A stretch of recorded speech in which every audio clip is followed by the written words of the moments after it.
പോവാണ്. വളരെ രസകരമാണ്. അവരെല്ലാം ഷൂട്ട് ചെയ്യുന്നു. സഫാരി വാഹനങ്ങളുമായിട്ട് വരുന്നവരൊക്കെ താമസിക്കാൻ അവരുടേതായ സൗകര്യങ്ങളെടുക്കും. അതിലൂടെയുള്ള ഫീസ് നമ്മൾ ഇവർക്ക് കൊടുത്തിട്ടുണ്ട്. റമിക്ക് താമസം, റമിയുടെ ഭക്ഷണം, റമിയുടെ വണ്ടിയുടെ കൂലി, അതിൻ്റെ വാടക, ഇതെല്ലാം കൂടെ ചേർന്ന ഫീസാണ് റമിക്ക് കൊടുത്തിരിക്കുന്നത്.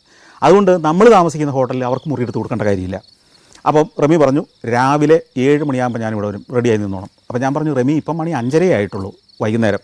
അപ്പം ഞാൻ മുറിയിലൊന്ന് പോയിട്ട് ഒന്ന് കുളിച്ചിട്ട് എനിക്ക് ടൗണിലൊന്ന് പോയാൽ കൊള്ളാമെന്നുണ്ട്. റമി ഒന്ന് വെയിറ്റ് ചെയ്താൽ ഈ കരാട്ടൂർ ടൗണിലെ വൈകുന്നേരത്തെ കാഴ്ചകളൊക്കെ ഒന്ന് കാണാമല്ലോ, അതൊക്കെ ഒന്ന് ഷൂട്ട് ചെയ്യാമല്ലോ. റമി എന്നോട് ചോദിച്ചു, നിങ്ങൾക്ക് എന്താ തലയ്ക്ക് വട്ടുണ്ടോ? ഈ ക്യാമറയായിട്ട് നിങ്ങൾ തനിച്ച് ആ കരാട്ടൂർ പട്ടണത്തിൽ പോയി നിൽക്കാനോ? അതൊന്നും നടക്കില്ല. ഇന്നിനിയും ഗേറ്റിന് പുറത്തേക്ക് ഇറങ്ങിയേക്കരുത്. ഈ ലോഡ്ജുകാരൻ വാതിൽ താഴിട്ട് പൂട്ടുന്നത് നിങ്ങൾ കണ്ടില്ലേ? അപ്പോൾ സേഫ്റ്റി വലിയ പ്രശ്നമാണ്. ടൂറിസ്റ്റുകളുടെ സേഫ്റ്റിയാണ് ഞങ്ങളുടെ പ്രധാന പ്രശ്നം. ഇവിടേക്ക് ഒറ്റയ്ക്ക് ക്യാമറയായിട്ട് നടക്കാനും വൈകുന്നേരം പുറത്തിറങ്ങാനും ഒന്നും ചിന്തിക്കേണ്ട. നിങ്ങൾ ഈ ലോഡ്ജിനകത്ത് സേഫാണ്, അവിടെ തന്നെ താമസിച്ചോളുക. രാവിലെ 7 മണിക്ക് ഞാൻ വന്നു കഴിഞ്ഞിട്ട് നമുക്ക് പുറത്തേക്ക് ഇറങ്ങാം. അങ്ങനെ റമി വണ്ടിയായിട്ട് പോയി. അപ്പോൾ ഈ ജീവനക്കാരന് വന്ന് എൻ്റെ ബാഗ് എടുത്തുകൊണ്ട് എന്നെ മുറി കാണിക്കാൻ പോവുകയാണ്. വലിയ വിശാലമായൊരു പറമ്പിലാണിത്. ധാരാളം മരങ്ങൾ, കോട്ടേജുകൾ, പലതും പുല്ലുമേ